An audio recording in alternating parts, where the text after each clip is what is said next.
Hey, good afternoon, everybody. Tom Stewart here. I'm with Liz Trotter. This is Smart Business Moves. It's Monday, February 15th, right? Yeah. Hey, y'all. Oh, The 15th. Every time I hear the 15th, I think tax day. Tax day. no, not quite. We're getting there, No, though. For we some are. of us, it's Oh, going to no. be in March, yeah. One And month. then in April, too, I guess. Unless I we feel so sorry for the accountants this year. I feel sorry for them with all of the crazy stuff. Oh, gosh. I wouldn't want that job on the best of times, but this year, no. Actually, that's how they make money, though. It's like Good point, Tom. it's being sorry for cleaning service. It shows up, the place is trashed, or Yeah. Actually, that's a really, really good point. I really love a filthy house. More money for me. So yeah. We should probably feel sorry for ourselves because we might be getting a larger bill from our CPA than what we normally do. Yeah. And we're not even going to be able to argue it because we know it's totally legit. Right. Yeah, absolutely. I was talking to somebody that I know what it is. She has two customers she has a customer that's a couple, and one of them is an attorney and the other is an accountant. And they watch her clock, like every minute, how long she's on the clock, right? You got here at this time, you left at this time. So if anything's missing, not done, they're like, you left 2 minutes early. And she's like just over the edge, frustrated with these people because she doesn't charge by the hour. Right. But I'm like, hey, listen, you're dealing with an attorney and accountant. Both of those jobs charge by the hour.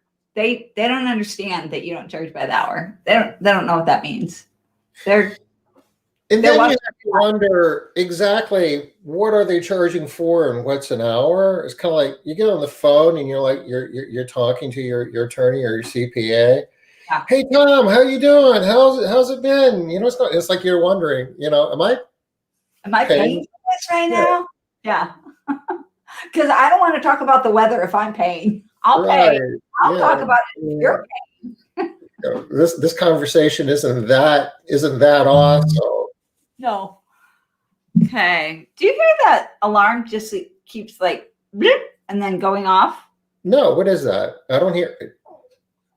Alonzo, you said you were talking to him recently? Mm-hmm. Yay. I'm glad to hear it. And next time you talk to him, you said you're talking to him daily. Tell him I said hi. Okay. And and I know he has information about our friends and stuff. So just let him know that I said hi. All right. I'm trying to get this alarm off. Maybe.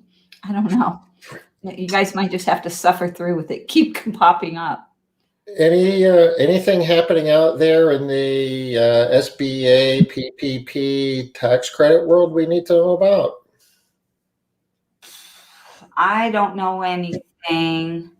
I know Bank of America just sent out their new form. I just got it today. The one with 10 questions that you fill out.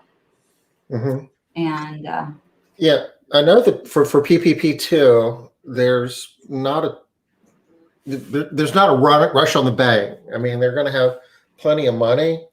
And we were kind of brainstorming with a couple of other people last week about how to do PPP2 and still maximize the potential of getting the employee retention tax credits if you say qualify for them in first quarter. Yeah. And it was like, well, if you're comfortable that the PPP money is going to be there, PPP2, it might, be logical to wait because you can't do PPP in the tax credit at the same time. Yeah. Then we started reading though, and we saw that PPP2, the deadline to apply for that is the end of March. Ooh. So I didn't know that, That's a good piece of information. Yeah, that's just to be mindful of that. You can wait a little bit, but you don't want to wait too long because, March will be here before you know it. I actually have somebody I need to tell that to because she hasn't been doing what she needs to do. So, okay. So end of March. Yep. The way the SBA website explains it now, yeah. Of course, they've been known to change things on their website from time to time. So, What? All right. Sounds good. I got it.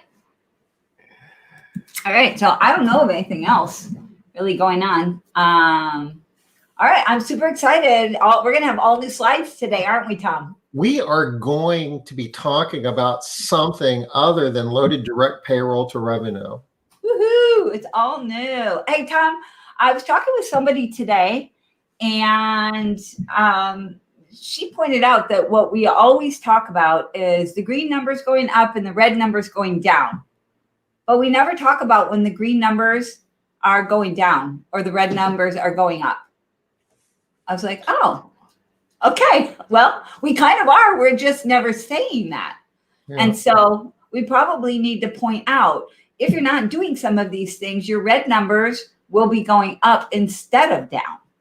So maybe talking just a little bit more about that. Yeah, let's see. I hadn't really thought of it like that before.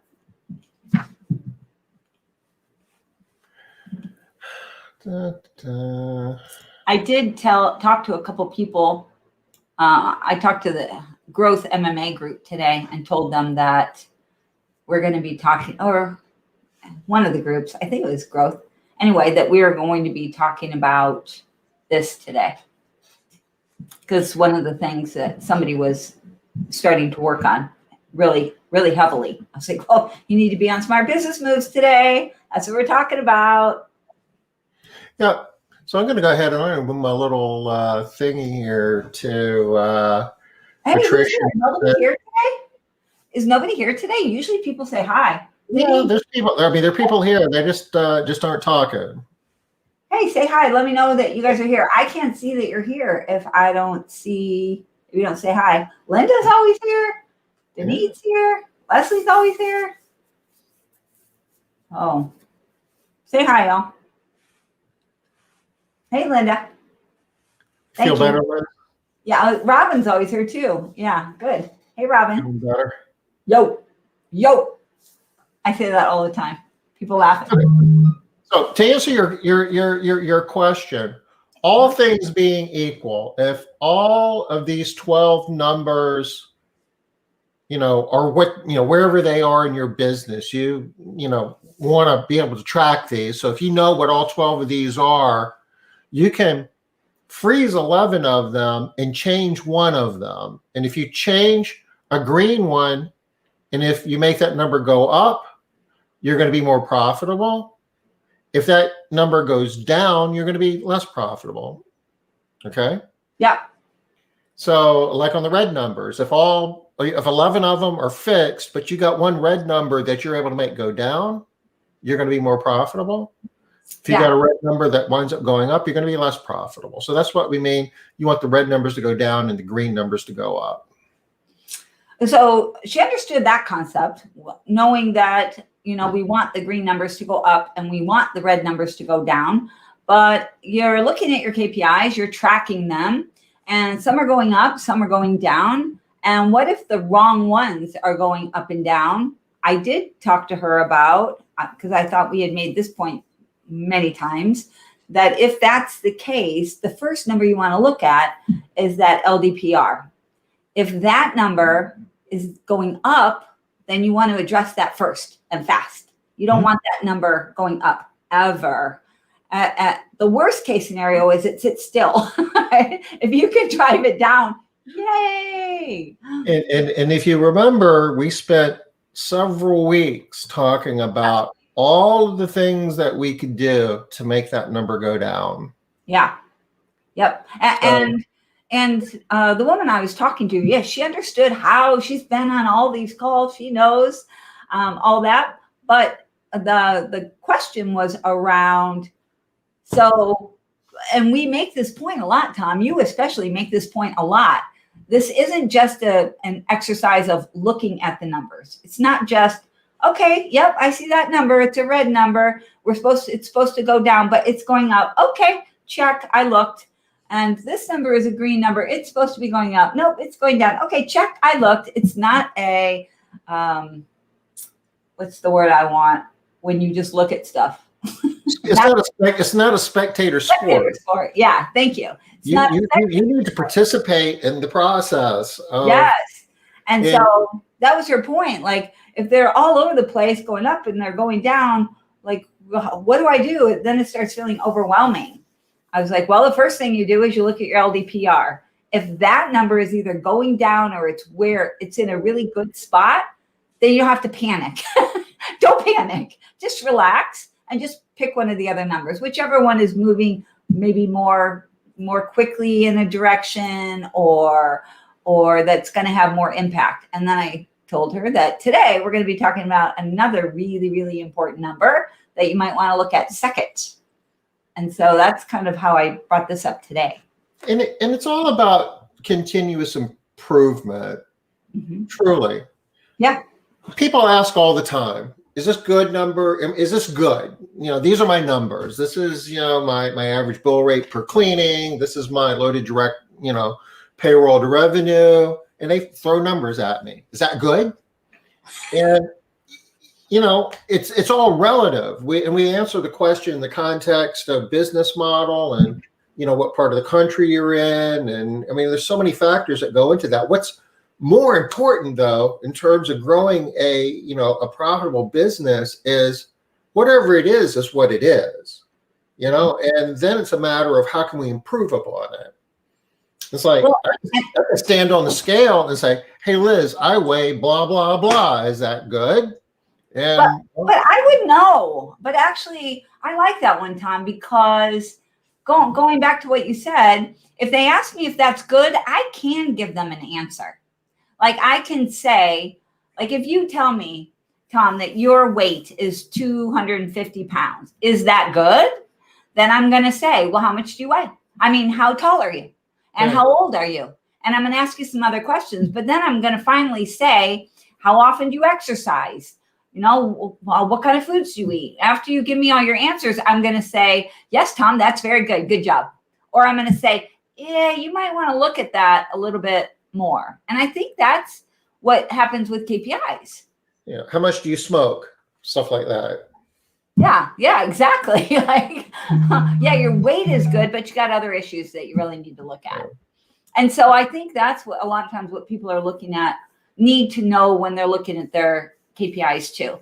Yeah, that number might be okay. But the first question I want to know is, you ask me, is that number good? I might look at it initially and think, yeah, sounds like a pretty good number. What's your profit like? What's your net profit like? If you tell me you have 1% net profit, then I'd say, well, I'm not sure then. Maybe that's not the thing to look at, but it could be. We don't know. Well, let's look at some of your other numbers.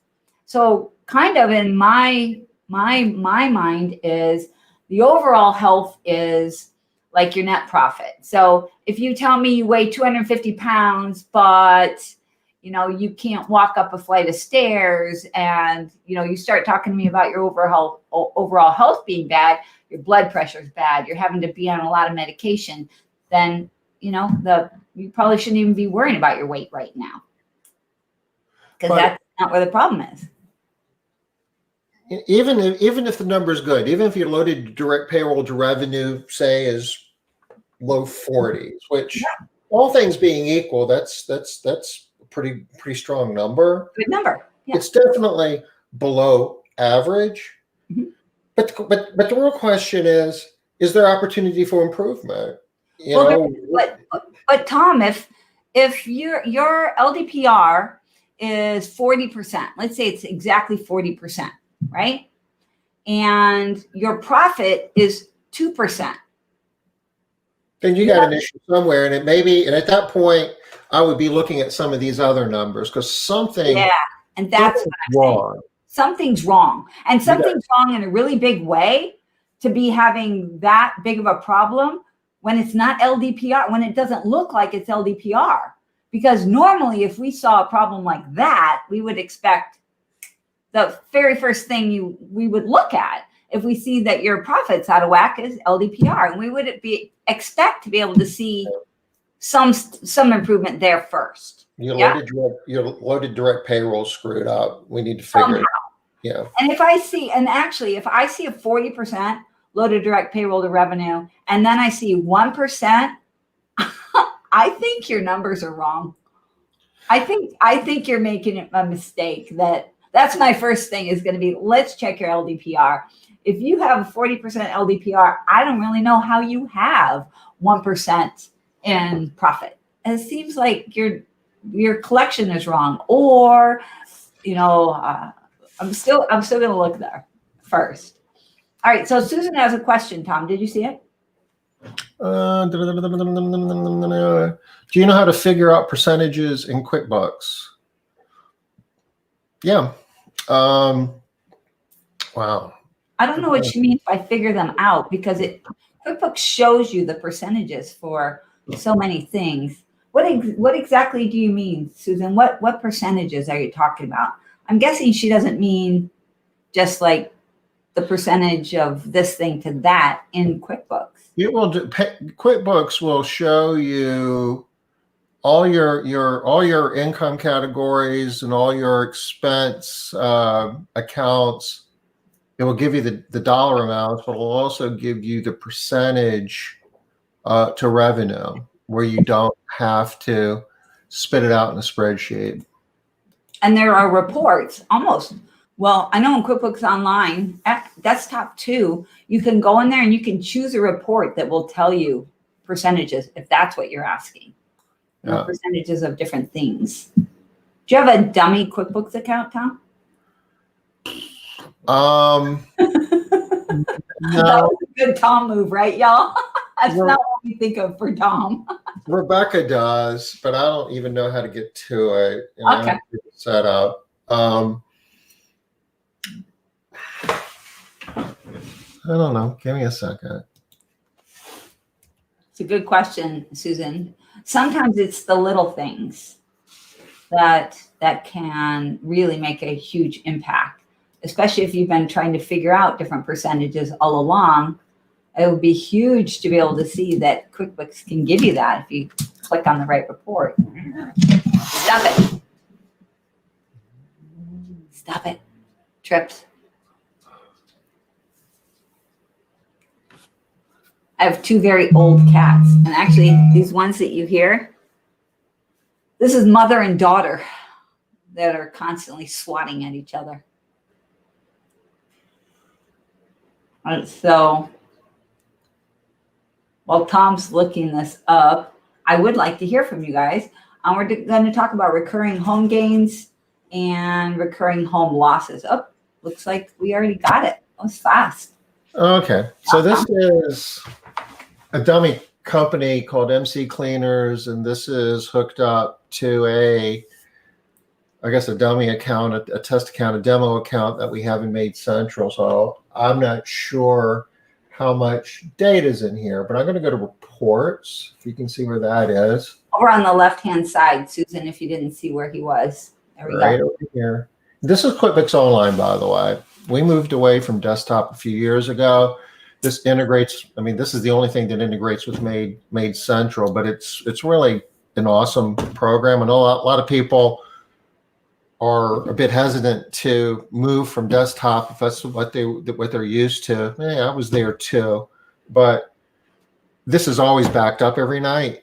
QuickBooks takes care of that for you. Intuit takes care of it for you. It's got all the functionality you would need, and you can get to it whenever you want to get to it, wherever you are. You don't have to be in the office to do it. And in a COVID-19 world where you might not be at the office every day, that's particularly handy. So that's my plug for QuickBooks Online. I really like it. And if you know Megan Likes, which almost everybody does, she is a huge proponent of QuickBooks Online, and she can even get you some sort of a discount. I think it was like 40% off or something. It was a great deal. So if you sign up, I think at least they were recently as a couple of months ago, give you a pretty steep discount for like a new user. Yeah. Like the first year. Yeah. Then it goes up a little bit. And that's what too. People think like I buy the desktop and I pay it one time, I never have to pay it again. But that's not true. You have to update from time to time. And depending on what features you use, if you use it for payroll and so forth, you still have to pay them for that. But more importantly is you can get to it anywhere. And even more important than that, you know it's backed up. Yeah. How many people do we know that even they have backup plan in place and it was all good until a computer crashed? Happened to me. I had Carbonite. Yeah. So I thought I was good to go. Yeah. You don't know if your backup really is. Most of us don't have any idea if our backup's any good or not until it comes time that you need it. And sadly, too many times you find out that it isn't. Yeah. Yep. That's right, Patricia. You just got to be Patricia, I love your new profile pic. That's so cute. So cute. Yeah, Liz, I sent you a picture this weekend. Maybe I'll update my profile pic. I almost put it on there just to make you see it, Tom. Never do a selfie when you're driving someplace on the weekend. I liked it. It looks like a real Tom to me. I don't think there is any data in this whatsoever. We'll see. Well, you can still show her how to get. Sure. Yeah. If there was data here, you would see it down in here and you'd see the columns and all the accounts would be down here on the left.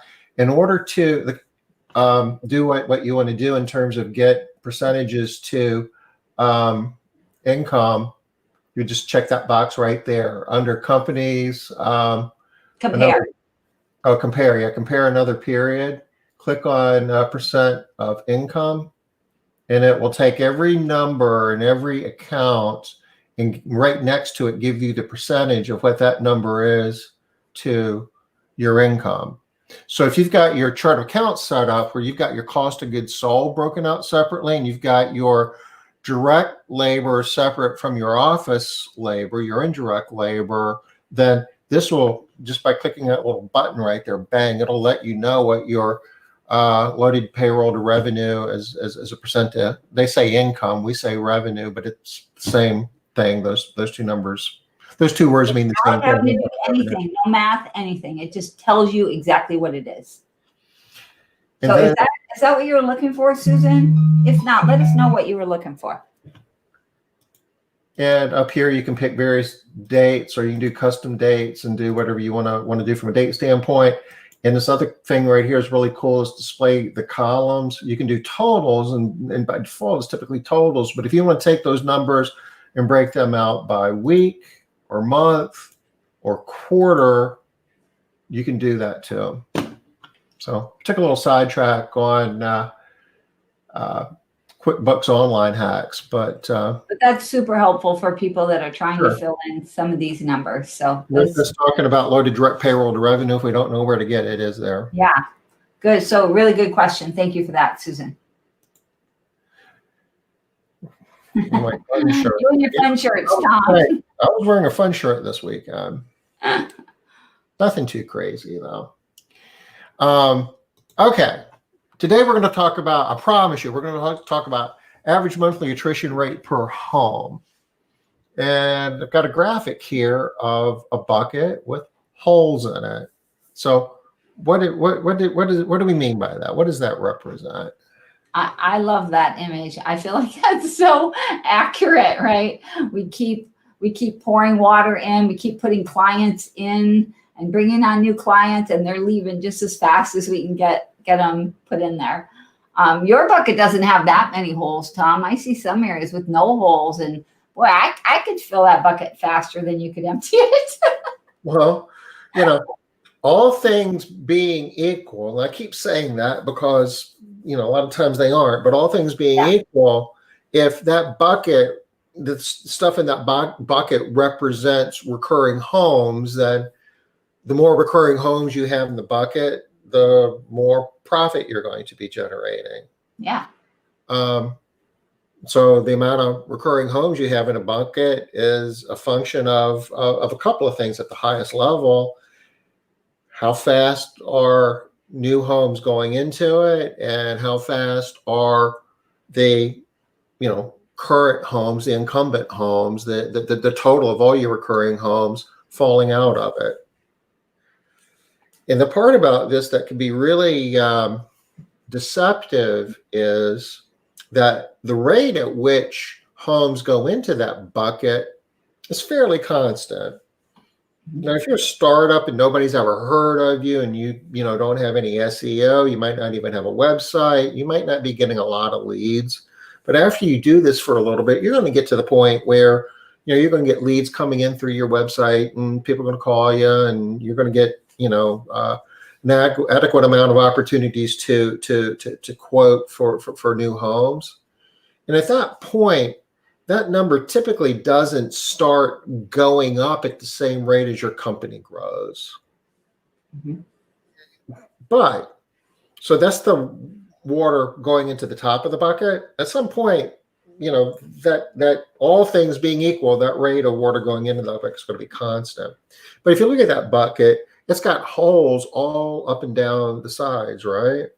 So if I'm pouring water in at a constant rate, not very much is going to be leaking out initially, because there's a couple of holes down there, but most of the holes are up to the point where the water's not even at, right? Right. So you keep pouring more water in, the water rises, and it's going to hit more holes, and more water's going to run out. The way this works in the house cleaning world is you lose customers as a percentage of the ones that you have. Want to build a spreadsheet? You do, Tom. Gotta get your fun some way.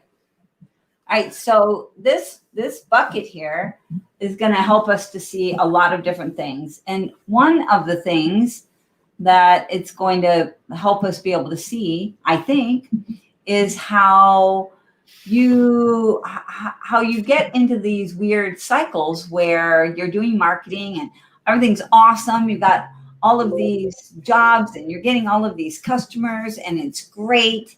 And then you have to turn off, or you think you have to turn off your marketing because you lost an employee or you can't hire enough people or something. And one of the things that the bucket shows us is even if you stop putting new customers in, you stop adding, you're still going to continue losing. So I think that's one of the things that people forget about, is you can't really afford to stop because you're going to continue losing. And then that just perpetuates that cycle. And that's not the only thing that perpetuates it, but it's definitely one of them.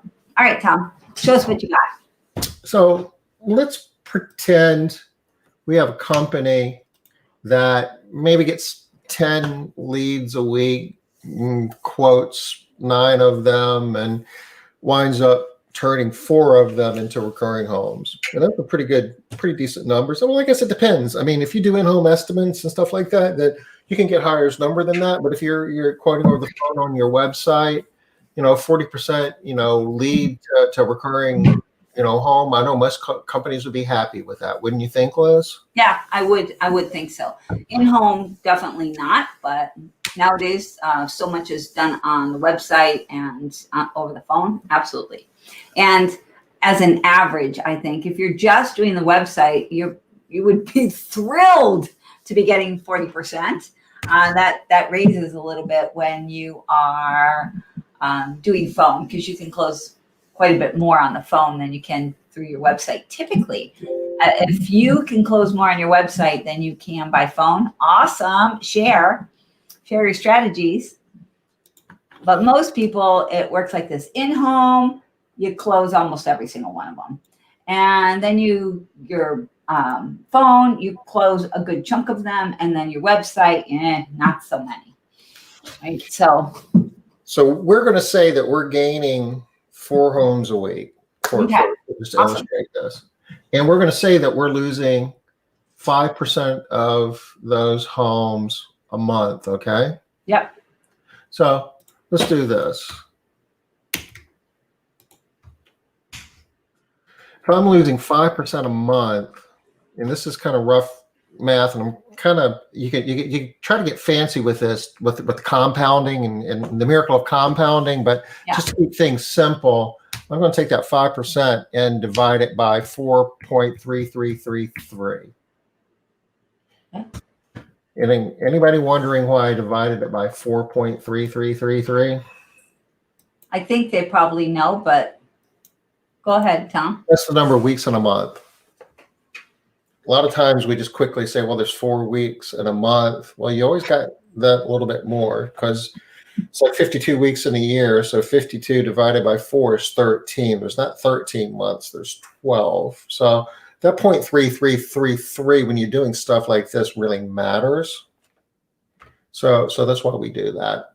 So that means that I'm gonna say per week here, per month. Just gonna keep it straight.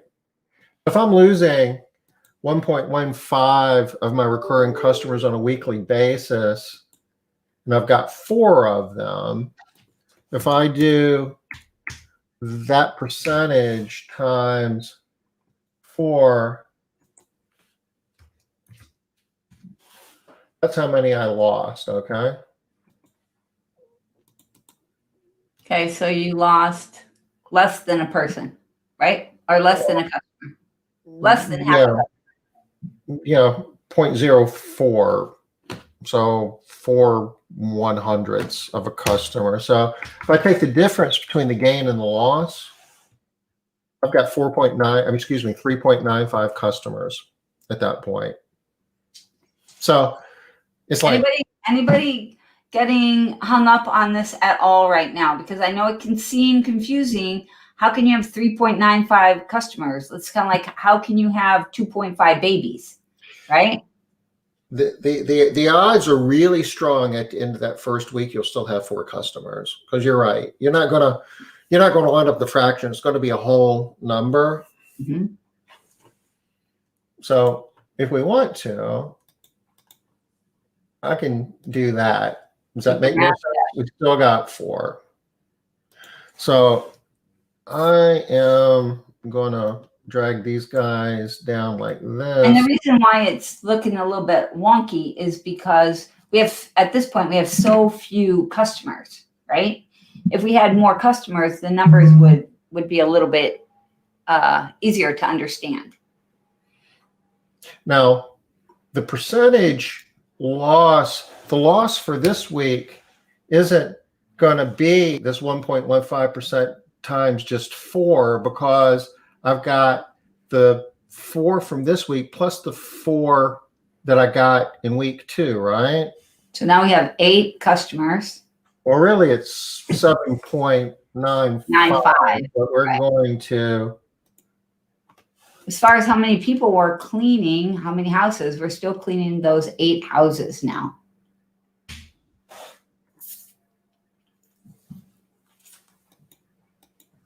So I'm going to multiply the total from last week plus the ones I got from this week times my 1.15. That's, I'm losing 0.09. So still far less than 1, okay? Yep. But if I drag this guy down here now, let's see what's going on. This number here now is this number plus this number. Okay. Okay. So according to this, we really haven't lost anybody yet. But if I go back here a couple of decimal points, you can see I have a little bit. It's just, you see how these numbers aren't quite where you want them to be. But Something's funky there, Tom. I need to subtract that number. There we go. There we go. So, There we go. so the total is basically last week's total plus what we gained minus what we lost. And because these numbers are so small right here, y'all, it doesn't look like it makes any difference. Well, 5 weeks in, I still really haven't lost any more people. But have you? If I look at the total gained over that 5 week period, I've got a sum of 20. 4 times 5 is 20, but this is showing 19 now. Because now we're growing. So we actually bringing in the same amount of people, same percentage going out, and we have a net customer base. We lost a customer overall. So we have net -1 instead of having the same amount that we were having before. We were having growth, but now, well, you're still growing. You're still growing, but not at the same rate. No, the rate of growth is starting to dip down a little bit. You added like 3.77 customers this week as opposed to 4 because your attrition rate's going up. If I take this and keep going down, net, yeah, gain minus loss. Mm-hmm. I keep dragging this down.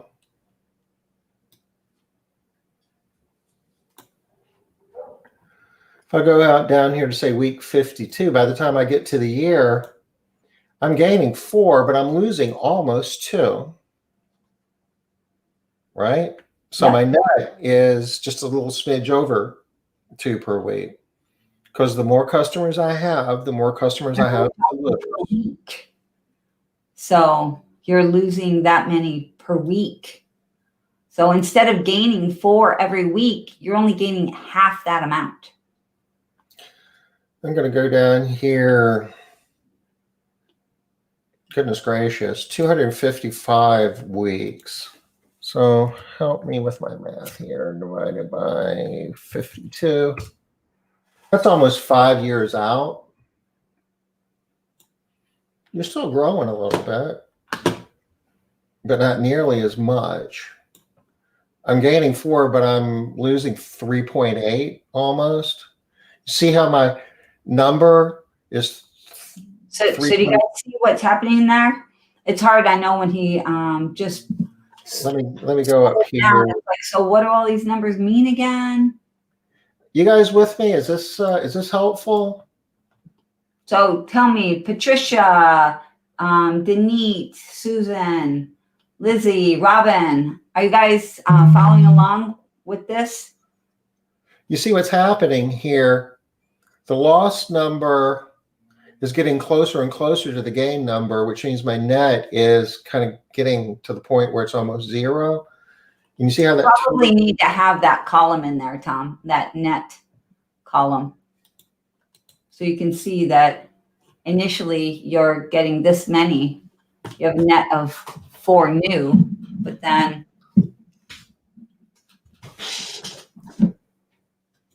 you can do that.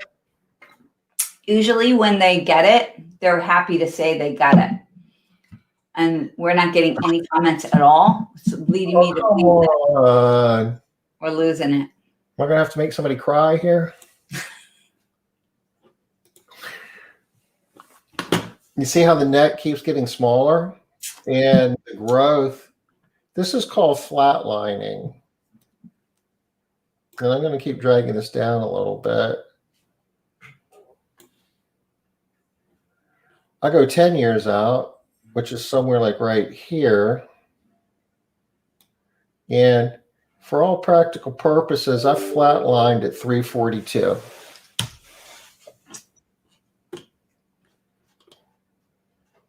Yep. And it happened a while back. That means all things being equal, if I gain 4 homes a week and I lose 5% of them a month, then eventually I'll get 342 homes and no more. And he didn't mean he loses 5% of the 4. He meant he loses 5% of the total, right? Because the more homes you have, the more homes you have to lose. Because when we think about this, we talked about this sometime over the last few weeks. It's like you take all the recurring homes you have and you take the number of homes the recurring homes that you've lost within a month and divide it by all the recurring homes you have. And that's your attrition rate for that month. Mm-hmm. So you're dividing it by all the homes that you have, not just the ones that you sold over the course of that month. All right, so show us that math, Tom. So we're a month out. Show us we are 1 month out. What do we do? Yep. You're right, David. This is a big thing that people don't really ever look at. All right, Denise, don't worry. We'll keep it going. Trisha sounds like she's tracking, but she doesn't track this KPI, so she never really has looked at this number in this way. I just threw a graph up here real quick. Maybe this will help. And if I do this, and what do we got here? Visual aesthetic people.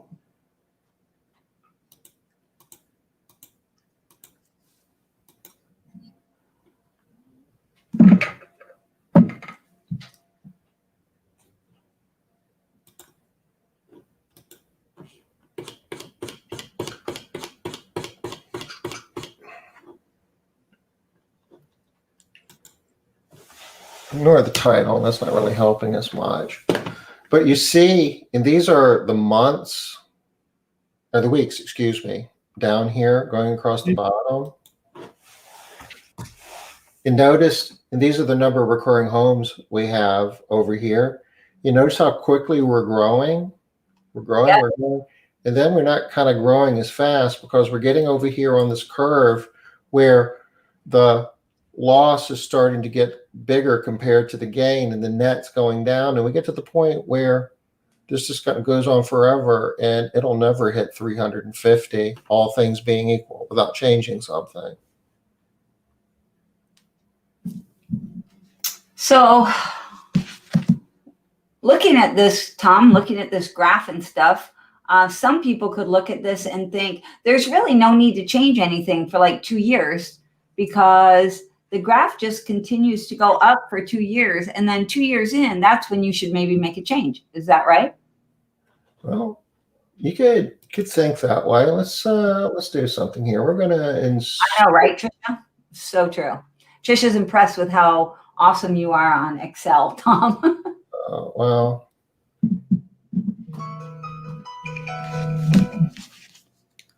don't know why this alarm insists on going off over and over again. if I go back 2 years out, that puts us right about there, because you see this is like 115 Yep. weeks. So 2 years out would be, well, 52, it would be 104, wouldn't it? So I'll move it back here a little bit. I was thinking even longer, you're still going up for a while, right? But maybe 3 years. we built this spreadsheet in a way where we could do, from a fancy term, they call it sensitivity analysis, but it's also called what if analysis.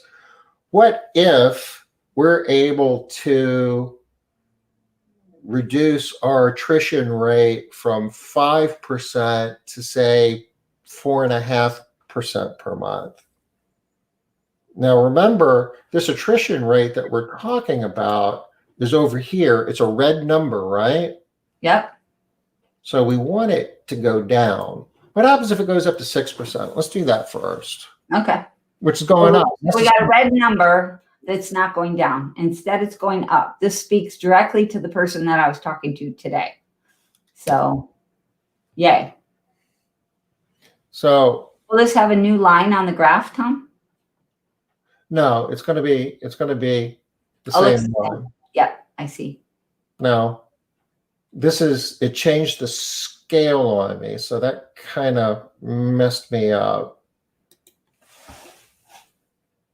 I didn't plan on that. See how the scale goes to 300? Yeah. And now the scale goes to 400.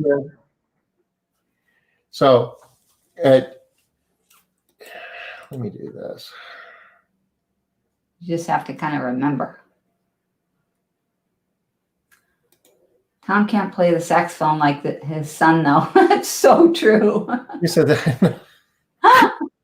It's very true. Very true. Can you play any of the instruments your kids can play, Tom? We don't want to talk about that. They're very musically inclined. It's a very musical family. Kate's taken all my good guitars to school with her, so I don't even do that anymore, but I haven't done that in a long time anyway. Oh, so it sounds like you used to at least be able to play. I cannot. I've never been able to play anything, or I never have played anything, not even the recorder that everybody else plays in school. It still changed. Okay. Yeah. But But here's, you still look at where the number is. when I did 5%, and we're basically getting around 250, right? Yeah. Year 250 what, Tom? What does that mean? homes, recurring homes. Okay. So at 2 years, we've got about 250 homes if our attrition rate is at 5%. I'm going to change it to 6%, and it goes down to, well, I'll have to do that. I'll go down here. 2 years. 2 years would be 104. 218. Yeah, let's see what it was at 5. 104. 40. 40. So and this is like your total customer count. Yeah, 2 years out. So even though you're growing in these early months, you still will grow early weeks. You'll still grow a lot faster if you get that attrition rate down. So if we do 0.4, it goes to 266. You're growing faster. Yeah. Another number, I'm going to double dip. I'm going to give you a bonus here because we weren't even supposed to talk about this today, but the number of quotes per week, we get times the close rate. You multiply those two together. What does that give you? It gives you this number here, right? The number of new homes per week. If I do 10 quotes and if I'm closing 40% of them as recurring customers, my number is going to be 4, right? Okay. Yeah. Let's say I do something where I go from, let's just do this.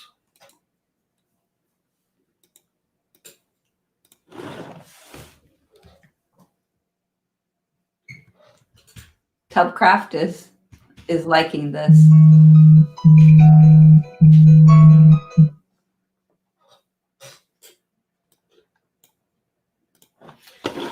If I'm doing 10 and a 4% close rate, then this number really is coming from this times this. Oh, Don't know what you're doing. close rate. You guys with me? Nope. I'm not. You have to talk me through. Okay. What are you doing? I want to go back here just for a second. Okay. So what I'm showing you here is this number here, quotes per week, and I'm showing you the average close rate for recurring customers. These two numbers here I'm doing together. So you guys are getting a bonus. I wasn't even planning on doing this today. All right. So average quotes per week is 10. So what that means is with all of your marketing channels, whatever you have coming in, Yelp, Google, Angie's List, whatever you're doing, the little magazines, you have 10 quotes that you're doing. Doesn't mean that's how many leads you have, but this is how many quotes that you actually are able to give somebody a price. Right, Tom? Is that what that is? That is right. All right. So average quotes per week is not the number of people that contact you or say they want cleaning. This is the number of people that you actually give a price to, whether it's on your website, whether it is on the phone, whether it's in person, however you're able to give them a quote.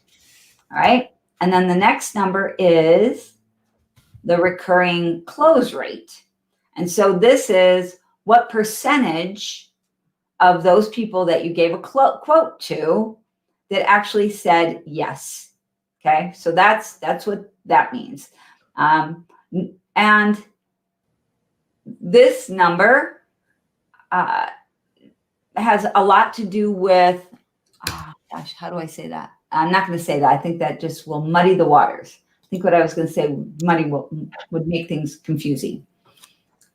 So, all right. So what you got here, Tom, is you showed us that if we have 10 average quotes per week, and if our recurring close rate is 40%, so we close 40% of those, or we close 4 of them, which means we get 4 new customers per week on average.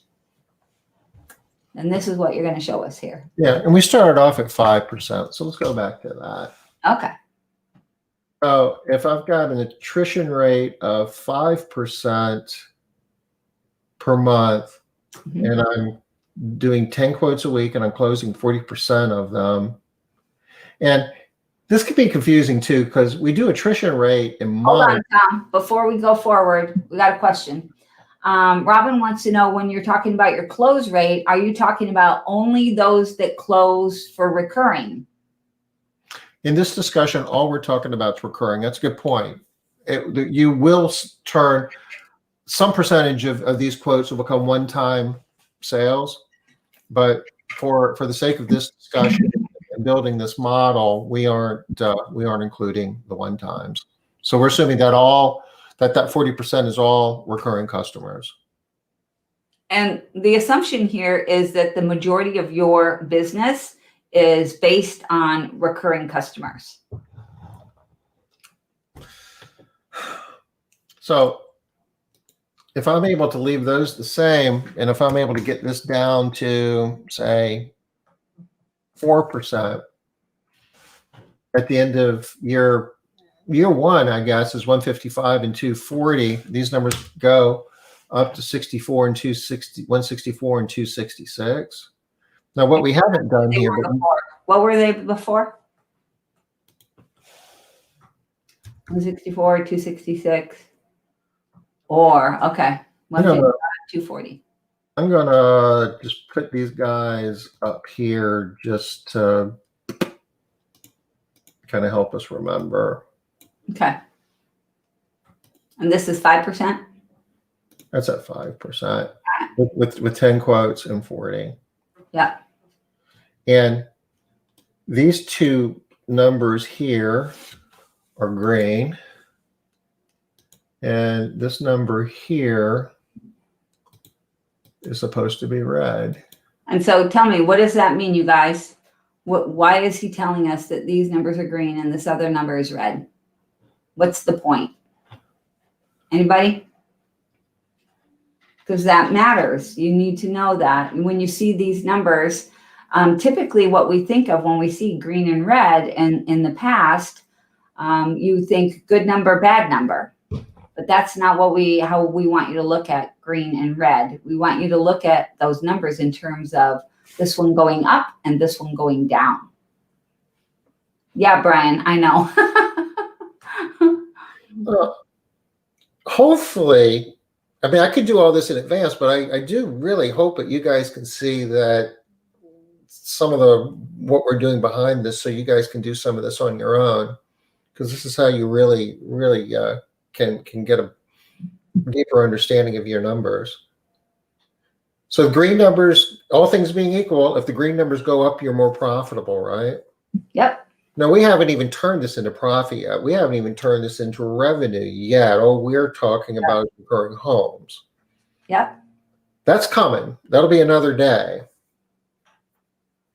More revenue with more clients is green, divided by lower attrition rate is red and better. The lower the attrition rate, the better. The higher the clients. Yes. Relative to, I was reading as divided by. Yes. I'm going to go back to what I'm saying, all things being equal. So I'm going to just change one number, but instead of changing the red number, which is at 5%, which I saved up here, let's say I take the quotes and I go from 10 to 15. So that's the course of a week. That's from 2 a day. Excuse me, course of a week. That's from like 2 a day to 3 a day, right? Yeah. I can do a marketing campaign and I can do one extra quote a day and I continue to keep my close rate and my attrition rates the same. Wow. That's pretty significant, right? Look at year 5, y'all. Year 5 is so amazing, right? From 326 to 489.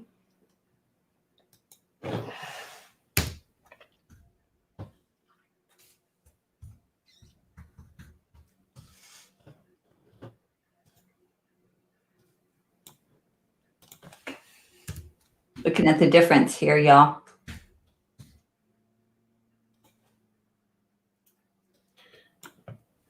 And that's the percent increase is constantly across. You just increased your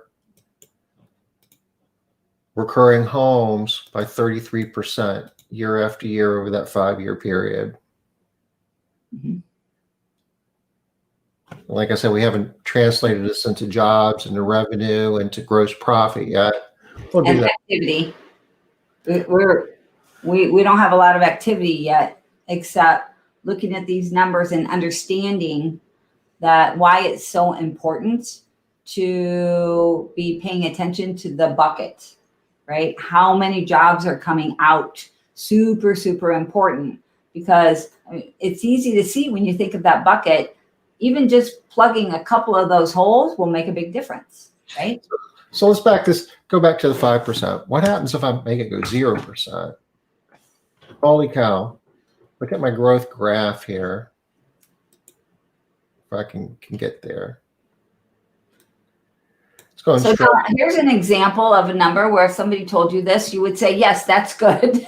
Yeah, that's good. Period. I don't care. I don't have to see anything else. Yeah. Well, no, there would be a flaw. If I saw that, I would think there was a flaw in your numbers, because people die and people move. So if you have, go ahead. Have you heard? We've heard people over the years make the statement that I never lose recurring customers. Never. I never have. I heard somebody that says that they've been in business 5 years and they said they've never lost a recurring customer. And to me, what that means is you're tracking something different than what I'm tracking, because that means you probably don't include people that die or people that move.